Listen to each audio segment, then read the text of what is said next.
हमें ये बताओ कि किन जातियों ने ये फैसला दिया और किन जातियों के लिए दिया है। वो ये चालाकी, ये ठगी, ये चोरी समझ चुके हैं किस तरीके से करी जा रही है। अरे इससे इलाज नहीं कराना है तो आरक्षण से आया। तुम डोनेशन दे के आओगे तो तुमसे इलाज करवा लो, तुम कॉलेजियम सिस्टम से आओगे तो तुम परफेक्ट हो, तुम लेटरल एंट्री से आओगे पिछले चोरी के दरवाजे से तो तुम परफेक्ट हो। हम गलत, हम नालायक, हमारे अंदर टैलेंट नहीं और वो बहुत पढ़े लिखे हैं। तो ये गुलाम बाबा साहेब का दिया हुआ खा के उसी थाली में शेद करते हैं। तो मुझे तो आप मत ही बताओ कि क्या पता चीफ जस्टिस साहब को अपने बेटे को जज बनाना, जो जजेस का बेंच था अपने बेटे को जज लगाना हो। जीरो नॉलेज, पोटेंशियल नहीं, टैलेंट नहीं, इसे कहते हैं 100% 100% वैदिक आरक्षण से आना। और 100% और जो पहली पीढ़ी संविधानिक आरक्षण से आई है उसे देख लीजिए, जो असंविधानिक आरक्षण 100% लेकर आई है उसे देखिए। हम लोग समझते हैं कि दुश्मन क्या चाल कर रहा है, क्या साजिश खेल रहा है, क्योंकि अंग्रेजों को भगाने वाले भी हम थे।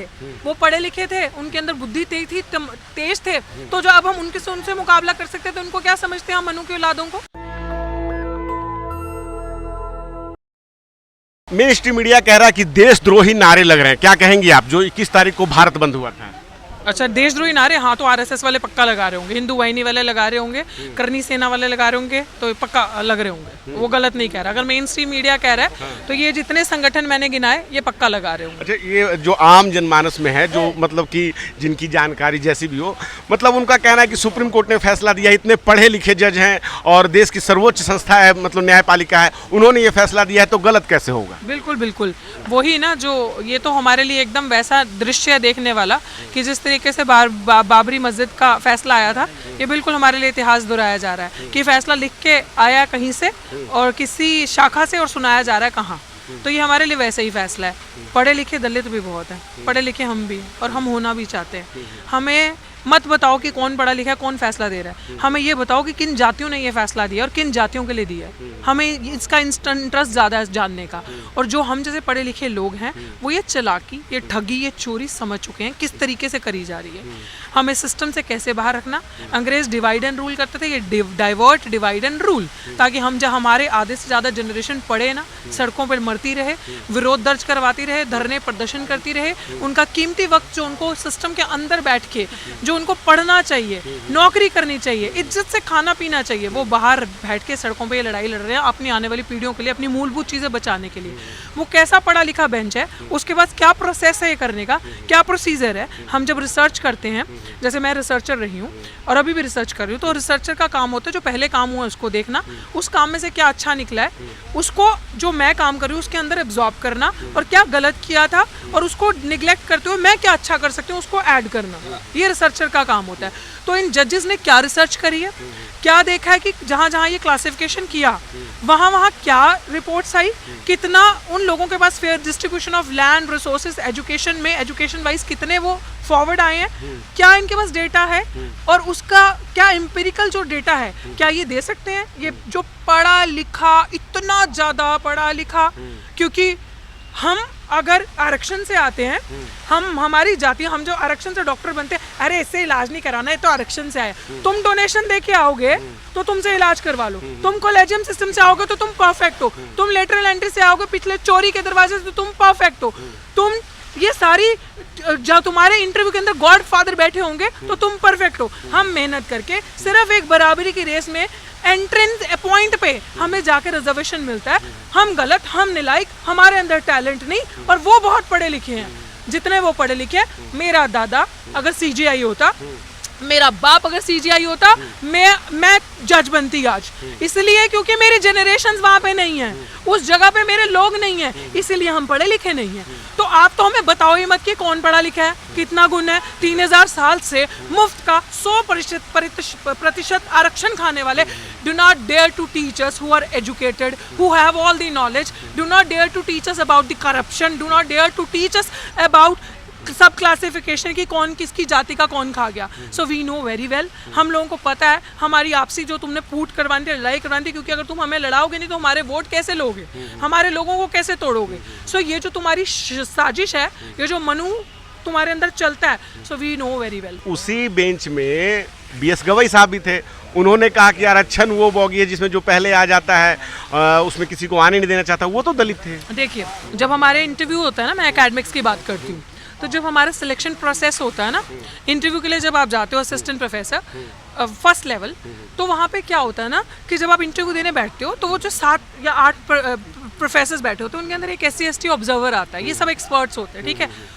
और उसकी इतनी अहमियत और इतनी औकात नहीं होती ऑब्जर्वर जो आता है SC/ST कि वो स्टैंड अलोन अकेला खड़ा हो जाए और जितने इंटरव्यू में बैठे हैं वो दलाल अपर कास्ट, और वो जो अपना बंदा अपना कैंडिडेट जो शाखा वाला होगा वो SC लेकिन वो शाखा वाला होगा, जो वो वहाँ जाके पत्तल दरियाँ ढोता होगा, उसने उसका करना। लेकिन जो टैलेंट होगा ना वो हमारा SC का टीचर, SC का कैंडिडेट, OBC का ST का देख रहा है कि इसके अंदर टैलेंट है, लेकिन उसकी इतनी औकात नहीं, हिम्मत नहीं है कि वो बोल जाए, उसकी इतनी कि वो आर्ग्यू करे, क्योंकि उसको खुश रखना है ना, क्योंकि उसका लालच ये होता है कि मैं अपनी बेटी को प्रमोशन दिलाऊंगा, परमानेंट करवाऊंगा, बीवी की नौकरी लगवाऊंगा, भतीजे भांजे आगे रिश्तेदारों की नौकरी लगवाऊंगा, तो यही जो बेंच है यही मेरी मदद करेगा मेरे रिश्तेदारों को पे बैक करने में। वहाँ पे बैक टू सोसाइटी नहीं, वहाँ पे बैक टू फैमिली हो रहा है। तो ये गुलाम बाबा साहेब का दिया हुआ खा के उसी थाली में शेद करते हैं। तो मुझे तो आप मत ही बताओ कि क्या पता चीफ जस्टिस साहब को अपने बेटे को जज बनाना, जो जजेस का बेंच था अपने बेटे को जज लगाना हो, अपने बेटे को कहीं पे करना हो।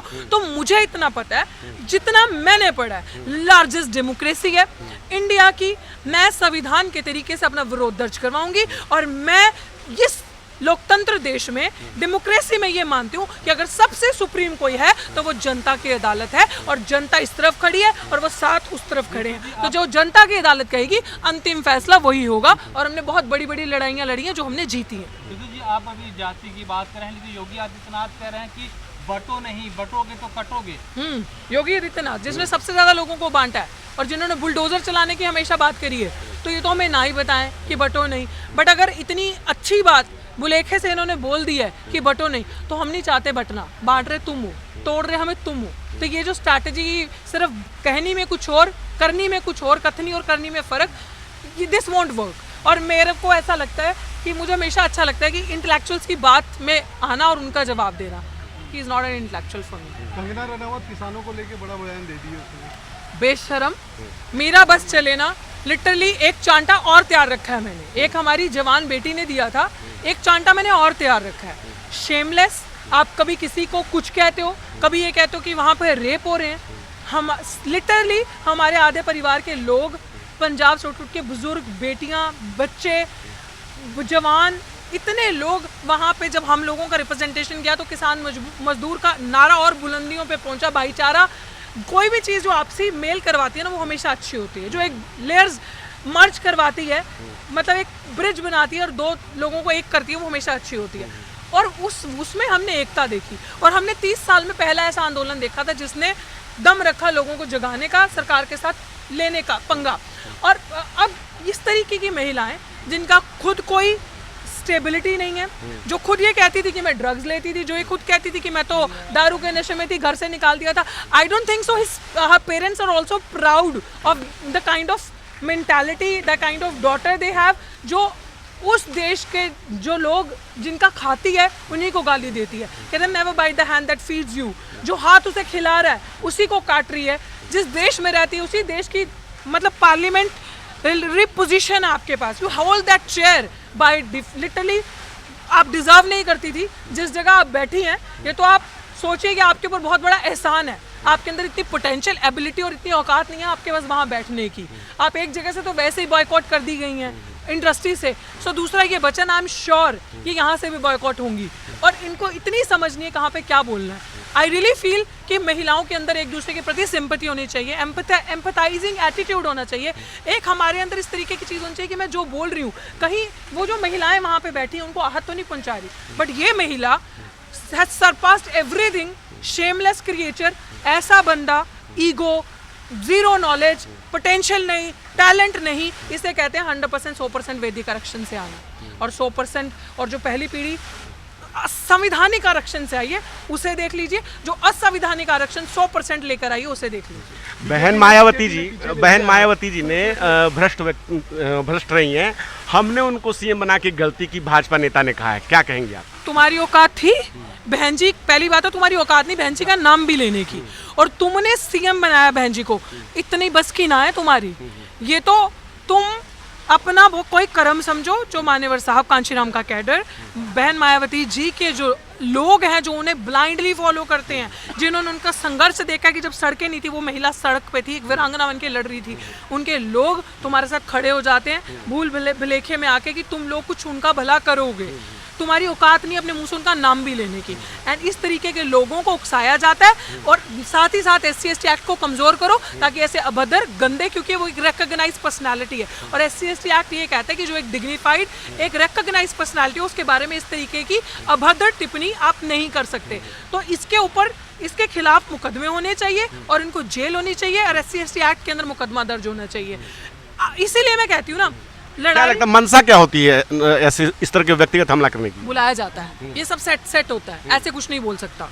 ये जो कंगना बोलती है, ये जो ये सब बोलते हैं, ये पार्टी के एजेंडा होते हैं, फुलफिल करने के लिए सब बुलाया जाता है। बाद में कुछ भी जितनी मर्जी लेपापोती कर लो कि हमने नहीं कहा, पार्टी का स्टैंड नहीं था, बट ये करवाया जाता है हमारे महापुरुषों को, हमारे जिनको हम जो हमारे लिए बहुत मायने रखते हैं वो पोजीशन पे, उनको गंदा बोलने के लिए, ताकि उनका मजाक उड़े, उनकी छवि खराब की जाए, उनके लोगों में एक नेगेटिव वो माहौल बनाया जाए। बट नहीं, अब हम जैसे लोग बहुत बढ़िया लेवल पे यहाँ से हैं, हम लोग समझते हैं कि दुश्मन क्या चाल कर रहा है, क्या साजिश खेल रहा है, क्योंकि अंग्रेजों को भगाने वाले भी हम थे, वो पढ़े लिखे थे, उनके अंदर बुद्धि तेज थे, तो जो अब हम उनसे मुकाबला कर सकते थे, उनको क्या समझते हैं हम मनु की औलादों को? So they make no sense and no difference for us. BJP के दो बड़े सहयोगी नेता, एक चिराग पासवान और दूसरा मांझी जी, और दोनों एक तरफ एक समर्थन में आ रहे हैं और एक विरोध में आ रहे हैं। चलो माना तो सही आप दलित हैं, इसलिए आ रहे हैं, अपने आप को दलित माना तो सही। तो मैं तो यही कहती हूँ कि दलित एक कॉमन आइडेंटिटी है। जब हमने 2 अप्रैल 2018 का आंदोलन लड़ा था ना, तब भी जिनकी ज़मीर जिंदा थी या जिनको लगा कि आगे आना है, वो सब एक हो गए थे, चाहे वो भाजपा में थे, चाहे वो पावर में थे, चाहे वो ओपोजिशन में थे, तो वो सब उस फैसले के लिए एक हो गए थे। बट अगर इसका हम दूसरा पार्ट भी देखें तो प्रॉब्ली चिराग पासवान को हीरो बनाना हो, दलितों का नेता बनाना हो, दिखाना हो कि भैया आप बहुत हमदर्दी हो, ऐसा भी हो सकता है। बट फिर भी अब उनका जो भी मूव है चिराग पासवान का, आई रियली अप्रिशिएट, और मैं ये कहती हूँ कि ऐसा होना चाहिए। सरकार के अंदर और भी जो दलित नेता बैठे हैं उन सबको आके अपना विरोध दर्ज करवाना चाहिए इस ये जो जजमेंट आई है इसके खिलाफ। लेकिन वो बोल रहे मोदी का हनुमान तो बना रहूंगा, इसे अगले वाले 5 साल के लिए भी बना रहूंगा। बेटा कुछ नहीं मिलेगा, दीज आर इल्यूजन्स, ये सब आपको मंदिर तक तो आपके लोगों को घुसने नहीं देते। तो तुम भक्त बन के, वैसे भी कहते हैं ना, bhakti in politics is a sure road to degradation, तो इनका वही होना है। तो पॉलिटिक्स में कोई गुरु नहीं होता, हीरो वर्शिप नहीं होती। पहले ही अम्बेडकर को पढ़ लें फिर बात करें। किसके बयान को? बयान को, वही तो मैं कह रही हूँ। ऐसा नहीं होता समर्थन नहीं किया, ये बात तो मानने वाली है वो बकलोल है, ये बात तो मानने वाली है बुद्धि नहीं है, इंटेलेक्ट लेवल नहीं है, ये बात मानने वाली कि 100% आरक्षण लेके जो माइंड आता है, पढ़ मेहनत करके नहीं आता, वो ऐसा होता है। और उसने खुद, अगर आप उसके यूट्यूब पे जाके वीडियो देखो ना, जो फ्लैश होती हैं, कई बार ट्रेंड चल रहा होता है तो उसमें आ रही होती है, वो अपने बारे में ही क्या क्या बोलती थी, कि उसने ड्रग्स का भी पार्ट बताया, अपना शराब का भी बताया, घर छोड़ के कैसे की सारी चीज़ें बताई हैं। तो वो यहाँ से है ही नहीं। तो ऐसे लोगों को पैसे देकर बुलाया जाता है कि आप ये स्टेटमेंट पब्लिक में दो, आपको हमारा सपोर्ट रहेगा। बाद में पार्टी कह लेगी this is not our stand. Hate तो क्रिएट कर दिया ना, एक सनसनी तो बना दी ना, पिक्चर आनी थी, थोड़ी सुर्खियां तो बटोर ली ना, वरना कौन पूछ रहा था।